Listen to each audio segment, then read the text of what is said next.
तो किसी ने कहा बिना कलश के प्राण प्रतिष्ठा कैसे होगी, किसी ने कहा बिना कलश के प्राण प्रतिष्ठा कैसे होगी, किसी ने कहा जब चुनाव ही प्राण हो तो सोचो कौन सी प्रतिष्ठा दांव पे लगी होगी। लोग तो कुछ कहेंगे, लोगों का काम है कहना, आप जन की बात मत सुनना, सिर्फ मन की बात करना। फिर भी खुश थे हम, फिर भी खुश थे हम। 500 साल का सपना जो पूरा हो रहा था, हमारे अंदर का हिंदू भी पूरी तरह से जाग गया था। तो चल पड़े अयोध्या की ओर, राम लल्ला की दर्शन की आस लगाए। चल पड़े अयोध्या की ओर, राम लल्ला के दर्शन की आस लगाए। जो सामने नजारा देखा वो देखकर दंग रह गए। वो 3 मंजिलें, 400 खंबे, 32 सीढ़ियां, जय श्री राम का नारा लगाते हुए हम सीढ़ियां चढ़ने लगे। राम लल्ला से क्या गुहार लगाए ये सोचने लगे। पहली सीढ़ी पर याद आई महंगाई, पहली सीढ़ी पर याद आई महंगाई, दूसरी पर देश में बढ़ती बेरोजगारी, तीसरी पर पत्रकारिता की चरण चुंबकता, चौथी पर सेंट्रल एजेंसीज की संदिग्ध भूमिका। हर सीढ़ी पर कुछ न कुछ याद आ रहा था, हर सीढ़ी पर कुछ न कुछ याद आ रहा था।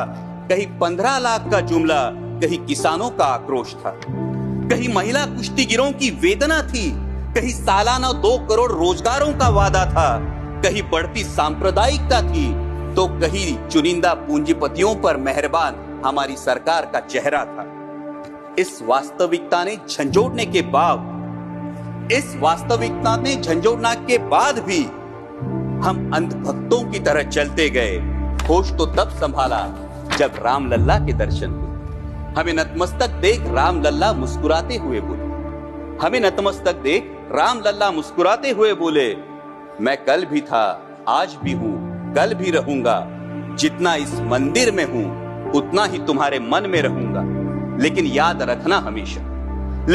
रखना हमेशा, मैंने त्रेता युग में रामराज जलाया था, तुम कलयुग में जीते हो जहां संविधान ने गणराज जलाया है। धर्म समाज का किनारा जरूर है, धर्म समाज का किनारा जरूर है, लेकिन देश एक बहती धारा है।